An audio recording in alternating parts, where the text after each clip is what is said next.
अस्सलामु अलैकुम रहमतुल्लाहि तआला व बरकातुहू। नहमदुहु व नुसल्ली अला रसूलिल करीम अम्मा बाद। लक़द क़ाला अल्लाहु तआला फ़िल क़ुरआनिल करीम वल फ़ुरक़ानिल मजीद। बाद अऊज़ु बिल्लाहि मिनश शैतानिर रजीम बिस्मिल्लाहिर रहमानिर रहीम। इन्नल्लाह व मलाइकतहु युसल्लू अलन नबी या अय्युहल्लज़ीना आमनू सल्लु अलैहि व सल्लिमू तस्लीमा। अल्लाहुम्मा सल्लि अला सय्यिदिना मुहम्मदिन व अला आलि सय्यिदिना मुहम्मदिन व बारिक व सल्लिम अलैहि। நம் அனைவரையும் முஸ்லிம்களாகவும் முஃமின்களாகவும் இன்னும் மக்கத்தின் ராஜா மதீனத்து ரோஜா ஈருலக ரட்சகன் கண்மணி நாயகம் முகமது நபி ஸல்லல்லாஹு அலைஹி வஸல்லம் அவர்களின் வாக்கியம் நிறைந்த உம்மத்தில் நம்மையும் ஒரு ஆளாக பிறப்பிக்க செய்தானே அத்தகைய அல்லாஹ்விற்கு எல்லா புகழும். அல்ஹம்துலில்லாஹ் அல்ஹம்துலில்லாஹ்.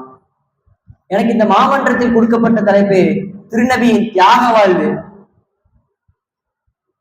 உலகத்தில் எவ்வளவோ தலைவர்கள் தோன்றியிருக்கிறார்கள், அவர்கள் எவ்வளவோ தியாகம் செய்திருக்கிறார்கள்.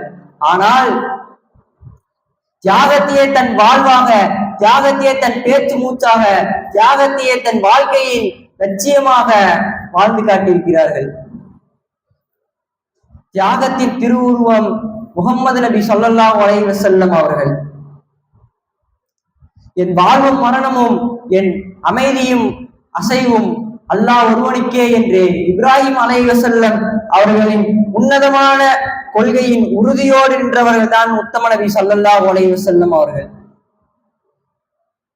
மக்காவில் இருந்து தன் சொத்துக்களையும் சொந்தங்களையும் பொருட்களையும் அப்படியே விட்டுவிட்டு இஸ்லாத்திற்காக ஹிஜ்ரத் செய்தார்கள். தன் மனைவி ஹதீஜா நாயகம் அவர்கள் மாபெரும் திரண்ட செல்வத்தை இஸ்லாத்திற்காகவும் இஸ்லாத்தை புதிதாக ஏற்றுக்கொண்ட அடிமைகளின் விடுதலைக்காகவும் தியாகம் செய்திருக்கிறார்கள். பொதுவாக மனிதர்கள் தியாகம் செய்யாத, அதாவது தியாகம் செய்ய மனம் வராத ஒரு விஷயம் என்றால் அவர்களின் கௌரவத்தை விட்டுக் கொடுப்பது, அதாவது அவர்களின் மரியாதையை விட்டுக் கொடுப்பது.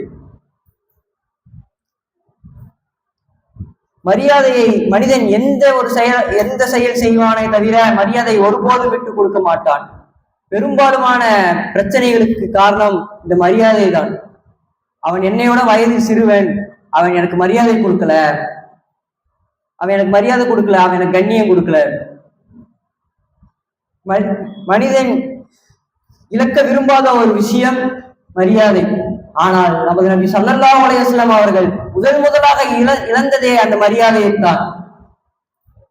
ஆயிஷா அம்மையார் அவர்கள் ரசூலுல்லாஹை பார்த்து கேட்கிறார்கள், அல்லாஹ்வின் தூதர் அவர்களே, தாங்கள் உஹது போரின் போது துன்பங்களை அனுபவித்தீர்களே, அதை விட மிக கடினமான துன்பங்களை அனுபவித்தீர்களா என்று கேட்டார்கள். அப்போது நபி ஸல்லல்லாஹு அலைஹி வஸல்லம் அவர்கள் கூறுகிறார்கள், அனுபவித்திருக்கிறேன்.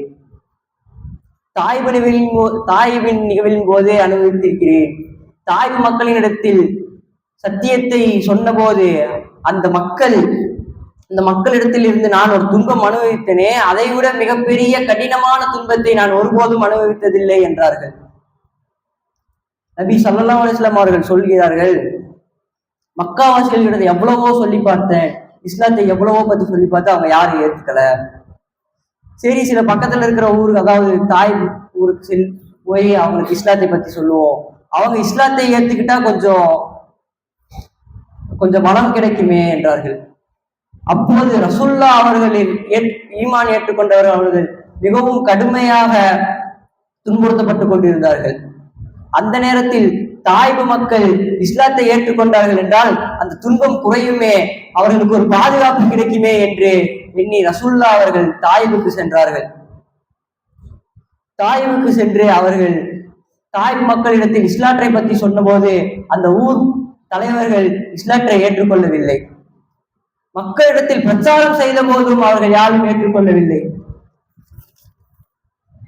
கடைசியில் என்ன நிகழ்ந்தது என்றால், அந்த ஊர் மக்கள் ரசூலுல்லாஹ் அவர்களை அடித்து துரத்தினார்கள். சிறுவர்களின் கையில் கல்லை கொடுத்து அவர்கள் அடித்து துரத்தினார்கள். அருமை சாலிப் என்கிற இடத்திற்கு வரும் வரை எனக்கு சுயநிலையே இல்லை என்கிறார்கள். சுயநிலையே இல்லாமல் நடக்கிறேன் என்றால் அவர்கள் எந்த அளவிற்கு துன்புறுத்தப்பட்டிருக்கிறார்கள். துன்புறுத்தப்பட்டிருப்பார்கள் என்று நாம் அறிய வேண்டும் சகோதரர்களே. அவ்வளவு துன்புறுத்திற்கும் தியாகத்திற்கு பிறகுதான் இந்த மார்க்கம் நமக்கு கிடைத்திருக்கிறது சகோதரர்களே. உஹது மலையவே தங்கமாக்கி தருவதாக அல்லாஹ் தஆலா வாக்குறுதி கொடுத்தும் ரசூலுல்லாஹ் அவர்கள் நான் ஒரு நாள் சாப்பிடுவேன், ஒரு நாள் சந்தோஷமாக இருப்பேன், பொறுமையாக இருப்பேன் என்று கூறி ஏழைகளுக்காக தன் சுகத்தையே தியாகம் செய்திருக்கிறார்கள் நமது நபி ஸல்லல்லாஹு அலைஹி வஸல்லம் அவர்கள். வேலை செய்து செய்து கையும் தோளும் மறுத்து போய்விட்டது, உதவிக்கு ஒரு பணியாளர் வேண்டும் என்று ஃபாத்திமா ரலியல்லாஹு அன்ஹா அவர்கள் ரசூலுல்லாஹ்விடம் கேட்டபோது சுப்ஹானல்லாஹ் 33 தடவை, அல்ஹம்துலில்லாஹ் 33 முறை, அல்லாஹ் அக்பர் 34 முறை ஓதுங்கள் என்று கூறி தன்னுடைய குடும்பத்துடைய சுகத்தையும் அவர்கள் தியாகம் செய்துள்ளார்கள் கருணை நபி ஸல்லல்லாஹு அலைஹி வஸல்லம் அவர்கள். பசிக்கிறது என்று ஒரு சஹாபி நபி ரசூலுல்லாஹ்விடம் வந்து தன்னுடைய சட்டையை தூக்கி காமித்தார்கள். அவர்கள் வயிற்றில் ஒரு கல்லு கட்டப்பட்டிருந்தது. அப்போது நபி ஸல்லல்லாஹு அலைஹி வஸல்லம் அவர்கள் அவர்களுடைய சட்டையை தூக்கி காமித்தார்கள். அவருடைய வயிற்றில் 2 கல் கட்டப்பட்டிருந்தது. அதை கண்டு வியந்து போனார்கள் நபி ஸல்லல்லாஹு அலைஹி வஸல்லம் அவர்களின் சஹாபாக்கள், பொதுமக்கள். ஒரு முறை ஜிப்ரீல் அலைஹிஸ்ஸலாம் அவர்கள் ரசூலுல்லாஹ்வின் முன் வந்து இந்த மாதிரி உங்களுடைய பேரர் கர்பலா போரில் ஷஹீதாக்கப்படுவார்கள் என்றார்கள்.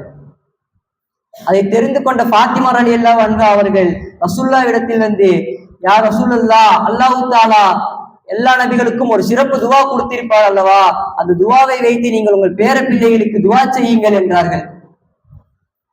அப்போது ரசூலுல்லாஹ் அவர்கள் கூறுகிறார்கள், ஆமாம், அல்லாஹ் தஆலா எனக்கும் ஒரு சிறப்பு துவா கொடுத்திருக்கிறார். ஆனால் அந்த துவாவை நான் இந்த துனியாவில் உபயோகிக்க மாட்டேன். நாளை மஹ்ஷர் மைதானத்தில் என்னுடைய உம்மத்தினர்கள் சுவனமா நரகமா என்று தத்தளித்துக் கொண்டிருப்பார்களே, அவர்களுக்காக அல்லாஹ்விடத்தில் ஷஃபாத் செய்வதற்கு வேண்டி நான் அந்த துவாவை வைத்திருக்கிறேன் என்றார்கள். மரண தருவாயிலும் உம்மத்தி உம்மத்தி என்று உம்மத்திற்காகவே வாழ்ந்து உம்மத்திற்காகவே தன்னை தியாகம் செய்திருக்கிறார்கள் நமது நபி ஸல்லல்லாஹு அலைஹி வஸல்லம் அவர்கள். அவருடைய தியாக வரலாறை சொல்லால் சொல்லி முடிக்க முடியாது. நபி ஸல்லல்லாஹு அலைஹி வஸல்லம் அவர்கள் தன் உம்மத்திற்கு வேண்டி அவர்களுடைய பேர பிள்ளைகளையே தியாகம் செய்திருக்கிறார்கள். அவருடைய தியாகத்தில் கோடியில் ஒரு பங்கு நமக்கும் அல்லாஹ் தஆலா தந்தருள் புரிவானாக. வாஹிரு தஅவானா அல்ஹம்துலில்லாஹி ரப்பில் ஆலமீன். அஸ்ஸலாமு அலைக்கும் வரஹ்மத்துல்லாஹி வபரகாத்துஹு.